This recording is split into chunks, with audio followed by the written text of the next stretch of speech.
When I started playing with toy cars in the late 70s, the extent of the action features was basically just 4 rolling wheels.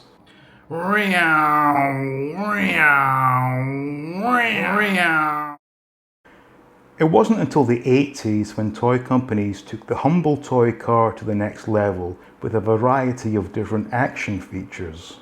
In this video, we'll take a look at 5 different toy cars from the 80s and determine which one had the best action feature. Stay tuned.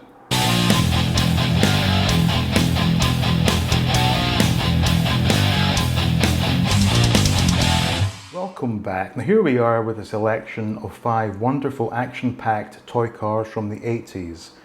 So let's go through them all, see what they have to offer, and at the end we'll decide which one had the greatest gimmick of them all. Key to speed. Fast! Burning key cars, cars with the key to speed. From the Burning Key Car Collection, each sold separately, we make them look flashy, but you make them run fast. The key to speed. Fast. Fast. The key to speed. Fast. Burning key cars, cars with the key to speed. Fast. Burning Key Cars, each sold separately with a keychain from Kidco. Burning Key Cars first hit the market under the Kidco brand in 1980, and then in 1982 they made their way to Europe and the UK under the Matchbox name. Now it's a very simple concept whereby we have a spring-loaded element inside the body of the car, a generic key that would go in with a small notch on it, and upon squeezing the key, the notch would be released and the car would shoot off. And as we just saw, they promised us in the commercial it would be fast. Now, the body itself is obviously plastic, but the underside was a die-cast metal, and for the most part, these were pretty well made. And in my time of playing them as a kid, I never had any destruction. They held their shape, there was no breakage, and overall, this really was a wonderful product for the time. But let's see what it looks like in action. So now we have the Burning Key Car from Kidco or Matchbox. Now, very simple concept.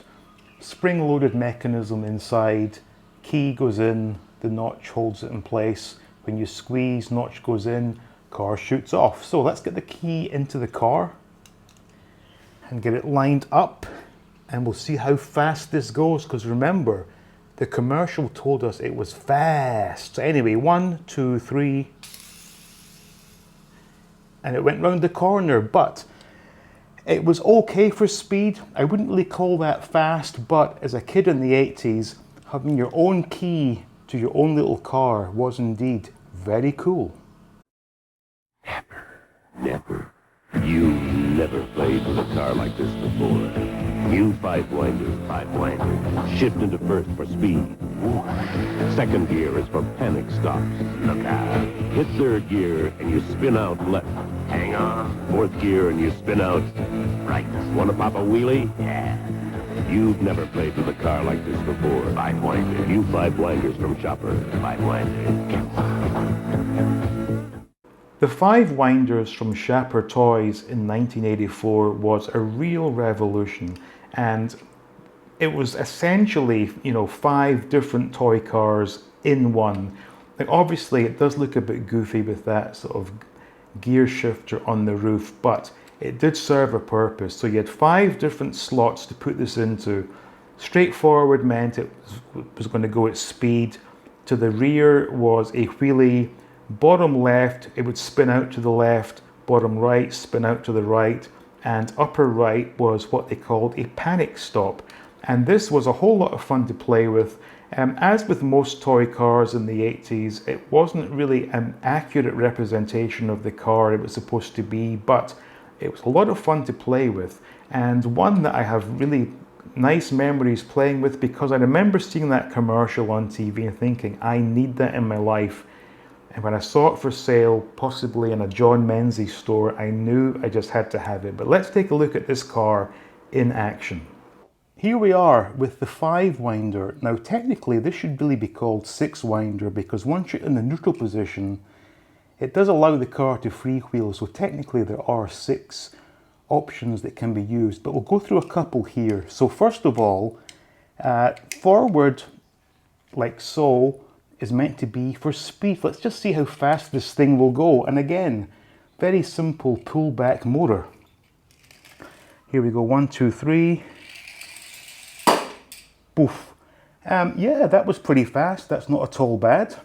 Next up, let's go for a spin out to the right. So we go over and down and just make sure that is engaged, because these little mechanisms come into play, and already we can see, or I don't know if you can, but I can, that this little lever has been engaged, so this car should spin out to the right. Let's see what happens.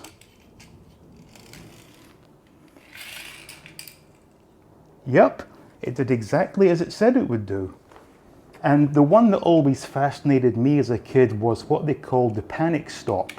So I go across and up and make sure that is engaged, and this should come to a screeching halt.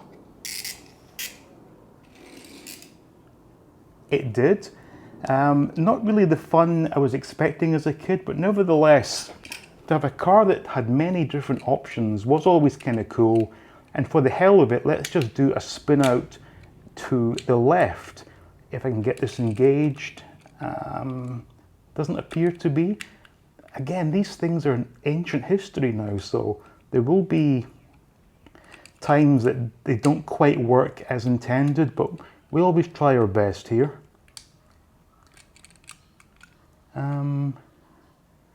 Let's see what happens. Yeah, there you go. That was the 5 winders. It's new Dukes of Hazzard Finger Racer Crash Cars. Dukes of Hazzard finger racers, they speed right off the ring. You can watch them crash apart when they hit most anything. Finger racers! Dukes of Hazzard Finger Racers with Sheriff's Car and General Lee sold separately. You can even race against yourself. Dukes of Hazzard finger racers, they speed right off the ring. You can watch them crash apart when they hit most anything. Finger racers! Dukes of Hazzard Finger Racers come with everything you see here. Duke's Car and Sheriff's Car sold separately. New from Knickerbocker. In 1980, Knickerbocker Toys gave us a slew of Dukes of Hazzard vehicles and playsets, one of which was the Finger Racer. Now this is a really cool concept whereby you could put this little launching ramp onto your finger, load up the spring-loaded car, deploy the ramp, press the button on the back, and cause all manner of destruction. Now I don't know about you, but as a kid, I love speed and I love destruction, and this toy gave us both those elements. Now, let's take a look at the Finger Racers in action. So with the Finger Racers, very simple concept. You put the launcher onto your finger, put the car on, as I said earlier, spring-loaded mechanism here, clip it on, like so, deploy the ramp, line it up, and then press the button. And as you can see, the car falls to pieces. It does exactly what it said it would do. I'll catch you now, Duke. Catch my dust. Dukes of Hazzard wrist racers, stunt cars that you twist. You can spin out, pop a wheelie right from your wrist. Dukes of Hazzard Wrist Racers. The Duke's Car does a wheelie, the Sheriff a spin out. Dukes of Hazzard wrist racers, stunt cars that you twist. You can spin out, pop a wheelie right from your wrist. Wrist racers. Duke and Sheriff. Dukes of Hazzard Wrist Racers come with everything you see, sold separately. New from Knickerbocker. Also from 1980 and also from Knickerbocker, we have the Wrist Racers. Now these were a really cool concept whereby you could walk around all day with your toy car on your wrist as if it was a fancy watch. Now these are wind-up motors. They actually do work very well and they still work to this day, but you would wear it on your wrist, you would wind the car up, deploy the ramp, press the button on the back, send it flying, and in the case of General Lee it would pull a wheelie. But fortunately they also gave us Roscoe's squad car, which would do spin-outs. But this was a really wonderful toy as a kid, and one that I have great fond memories playing with. But let's take a look at it in action. Here we are with the Wrist Racers from Knickerbocker. Now this of course is the General Lee, and this car's trick was the fact it would do wheelies, and that is because the rear end has been weighted. Now a kid would put this on their wrist, They would put the car into place. If I can get this done correctly, I think that's it. Close the lid, and as I said, it was like a watch type affair here. So simply wind the motor. Now I'm going to be careful because this is a piece of ancient history. That's probably enough. And again, I'm pretending it's on my wrist. I would then deploy the ramp. I would bring it into position and push the big red button. Let's see what happens. This is the General Lee as a wrist racer. Boom. And I didn't see much wheelie action there, but trust me, maybe 5 times out of 10, it will do a wheelie. Here we are with Roscoe's squad car. Now this was by far the more fun of the two because it would do spin outs. So I'm not going to bore you with the whole process. Everything's in place. It's been wound up. So let's see what happens when we deploy Roscoe's squad car. And he did an immediate spin out. That's what he did as a kid. Now obviously I'm using a very narrow hallway here. If you had an open space, this thing would do a few spin outs. It was a lot of fun then, and I'll be honest, it's still fun in this day. Ruff Riders 4x4, you can try to stop them. The new 1982 Ruff Rider collection. Your kids will love the new models, new styles, batteries not included.